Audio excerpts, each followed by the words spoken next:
Hi Camera Kiddos, I'm going to be reading Charlotte's Web, chapter 16, Off to the Fair. The night before the county fair, everybody went to bed early. Fern and Avery were in bed by 8. Avery lay dreaming that the Ferris wheel had stopped and that he was in the top car. Fern lay dreaming that she was getting sick in the swings. Lurvy was in bed by 8:30. He lay dreaming that he was throwing baseballs at a cloth cat and winning a genuine Navajo blanket. Mr. and Mrs. Zuckerman were in bed by 9. Mrs. Zuckerman lay dreaming about a deep freeze unit. Mr. Zuckerman lay dreaming about Wilbur. He dreamt that Wilbur had grown until he was 116 feet long and 92 feet high, and that he had won all the prizes at the fair and was covered with blue ribbons and even had a blue ribbon tied to the end of his tail. Down in the barn cellar, the animals too went to sleep early, all except Charlotte. Tomorrow would be fair day. Every creature planned to get up early to see Wilbur off on his great adventure. When morning came, everybody got up at daylight. The day was hot. Up the road at the Arable's house, Fern lugged a pail of hot water to her room and took a sponge bath. Then she put on her prettiest dress because she knew she would see boys at the fair. Mrs. Arable scrubbed the back of Avery's neck and wet his hair and parted it and brushed it down hard till it stuck to the top of his head, all but about 6 hairs that stood straight up. Avery put on clean underwear, clean blue jeans, and a clean shirt. Mr. Arable dressed, ate breakfast, and then went out and polished his truck. He had offered to drive everybody to the fair, including Wilbur. Bright and early, Lurvy put clean straw in Wilbur's crate and lifted it into the pig pen. The crate was green. In gold letters it said, "Zuckerman's famous pig." Charlotte had her web looking fine for the occasion. Wilbur ate his breakfast slowly. He tried to look radiant without getting food in his ears. In the kitchen, Mrs. Zuckerman suddenly made an announcement. "Homer," she said to her husband, "I am going to give that pig a buttermilk bath." "A what?" said Mr. Zuckerman. "A buttermilk bath. My grandmother used to bathe her pig with buttermilk when it got dirty. I just remembered." "Wilbur's not dirty," said Mr. Zuckerman proudly. "He's filthy behind the ears," said Mrs. Zuckerman. "Every time Lurvy slops him, the food runs down around the ears, then it dries and forms a crust. He also has a smudge on one side where he lays in the manure." "He lays in clean straw," corrected Mr. Zuckerman. "Well, he's dirty and he's going to have a bath." Mr. Zuckerman sat down weakly and ate a donut. His wife went to the woodshed. When she returned, she wore rubber boots and an old raincoat, and she carried a bucket of buttermilk and a small wooden paddle. "Edith, you're crazy," mumbled Zuckerman. But she paid no attention to him. Together they walked to the pig pen. Mrs. Zuckerman wasted no time. She climbed in with Wilbur and went to work. Dipping her paddle in the buttermilk, she rubbed him all over. The geese gathered around to see the fun, and so did the sheep and lambs. Even Templeton poked his head out cautiously to watch Wilbur get a buttermilk bath. Charlotte got so interested she lowered herself on a drag line so she could see better. Wilbur stood still and closed his eyes. He could feel the buttermilk trickling down his sides. He opened his mouth, and some buttermilk ran in. It was delicious. He felt radiant and happy. When Mrs. Zuckerman got through and rubbed him dry, he was the cleanest, prettiest pig you ever saw. He was pure white, pink around the ears and snout, and smooth as silk. The Zuckermans went up to change into their best clothes. Lurvy went to shave and put on his plaid shirt and his purple necktie. The animals were left to themselves in the barn. The 7 goslings paraded round and round their mother. "Please, please, please take us to the fair," begged a gosling. Then all 7 began asking to go. "Please, please, please, please, please, please, please." They made quite a racket. "Children," snapped the goose, "we're staying quietly, idly at home. Only Wilbur, Ilber is going to the fair." Just then Charlotte interrupted. "I shall go too," she said softly. "I have decided to go with Wilbur. He may need me. We can't tell what may happen at the fairgrounds. Somebody's got to go along who knows how to write, and I think Templeton better come too. I might need somebody to run errands and do general work." I'm staying right here, grumbled the rat. I haven't the slightest interest in fairs. That's because you've never been to one, remarked the old sheep. A fair is a rat's paradise. Everybody steals food at a fair. A rat can creep out late at night and have a feast. In the horse barn, you will find oats that the trotters and pacers have spilled.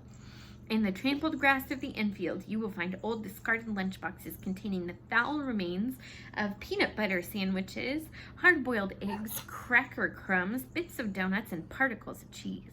In the hard-packed dirt of the midway, after the glaring lights are out and the people have gone home to bed, you will find a veritable treasure of popcorn fragments, frozen custard dribblings, candied apples abandoned by tired children, sugar fluff crystals, salted almonds, popsicles, partially gnawed ice cream cones, and the wooden sticks of lollipops. Everywhere is loot for a rat, in tents, in booths, in haylofts. Why, a fair has enough disgusting leftover food to satisfy a whole army of rats. Templeton's eyes were blazing. Is this true? He asked. Is this appetizing yarn of yours true? I like high living, and what you say tempts me. It is true, said the old sheep. Go to the fair, Templeton. You will find that the conditions at a fair will surpass your wildest dreams. Buckets with sour mash sticking to them, tin cans containing particles of tuna fish, greasy paper bags stuffed with rotten. That's enough, cried Templeton. Don't tell me any more. I'm going. Good, said Charlotte, winking at the old sheep.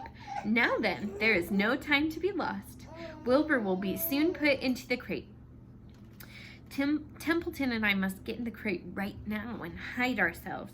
The rat didn't waste a minute. He scampered over to the crate, crawled between the slats, and pulled straw up over him so he was hidden from sight. All right, said Charlotte, I'm next. She sailed into the air, let out a drag line, and dropped gently to the ground. Then she climbed to the side of the crate and hid herself inside a knothole in the top board. The old sheep nodded. What a cargo, she said. That sign ought to say Zuckerman's famous pig and 2 stowaways. Look out, the people are coming, umming, shouted the gander. Cheese it, cheese it, cheese it. The big truck with Mr. Arable at the wheel backed slowly down toward the barnyard. Lurvy and Mr. Zuckerman walked alongside. Fern and Avery were standing in the body of the truck, hanging on to the sideboards. Listen to me, whispered the old sheep to Wilbur. When they open the crate and try to put you in, struggle. Don't go without a tussle. Pigs always resist when they are being loaded.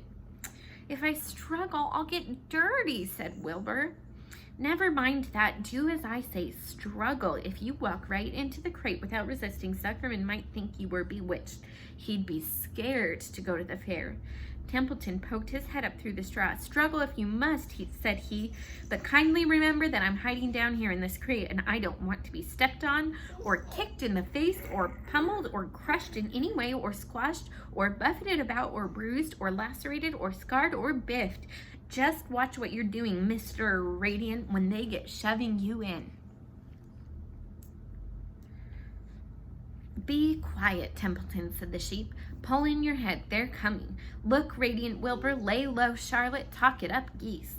The truck backed slowly to the pig pen and stopped. Mr. Arable cut the motor, got out, walked around to the rear, and lowered the tailgate.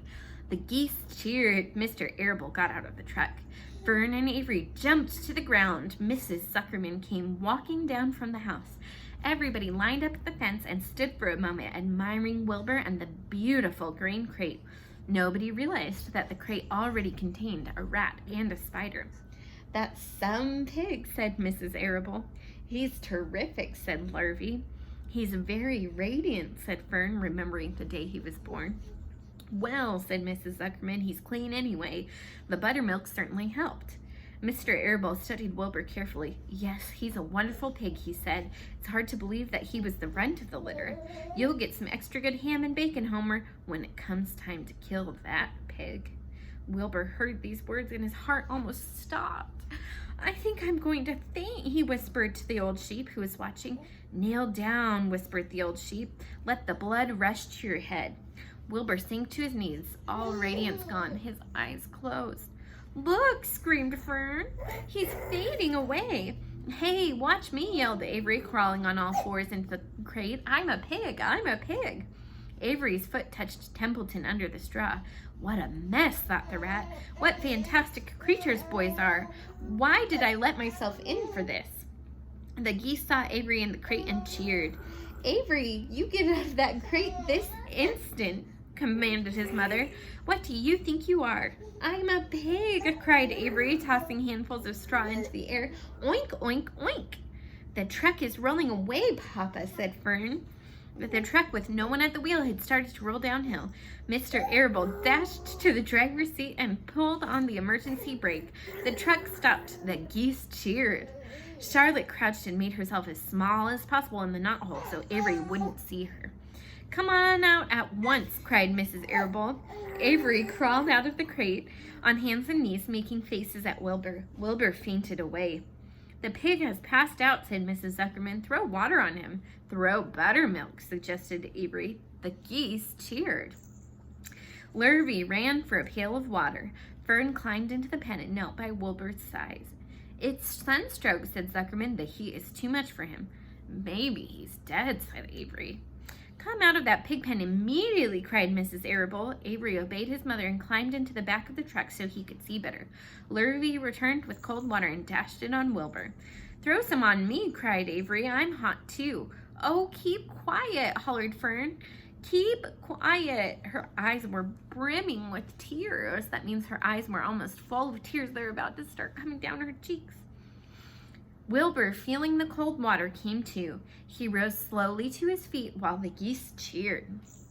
He's up, said Mr. Arable. I guess there's nothing wrong with him. I'm hungry, said Avery. I want a candied apple. Wilbur's all right now, said Fern. We can start. I want to take a ride in the Ferris wheel. Mr. Zuckerman and Mr. Arable and Lurvy grabbed the pig and pushed him headfirst toward the crate. Wilbur began to struggle. The harder the men pushed, the harder he held back. Avery jumped down and joined them in. Wilbur kicked and thrashed and grunted. Nothing wrong with this pig, said Mr. Zuckerman cheerfully, pressing his knee against Wilbur's behind. All together now, boys, shove. With a final heave, they jammed him into the crate. The geese cheered. Lurvy nailed some boards across the end so Wilbur couldn't back out. Then, using all their strength, the men picked up the crate and heaved it aboard the truck. They did not know that under the straw was a rat, and inside the knothole was a big gray spider. They saw only a pig. Everybody in, called Mr. Arable. He started the motor. The ladies climbed in beside him. Mr. Zuckerman and Lurvy and Fern and Avery rode in the back, hanging onto the sideboards. The truck began to move ahead. The geese cheered. The children inserted their cheer, and away went everybody to the fair. All right, thanks so much for listening and tuning in. I hope you're safe and healthy. Try to be helpful at home. Always do your best. I love you. I miss you, and I hope to see you very soon. Have a great day.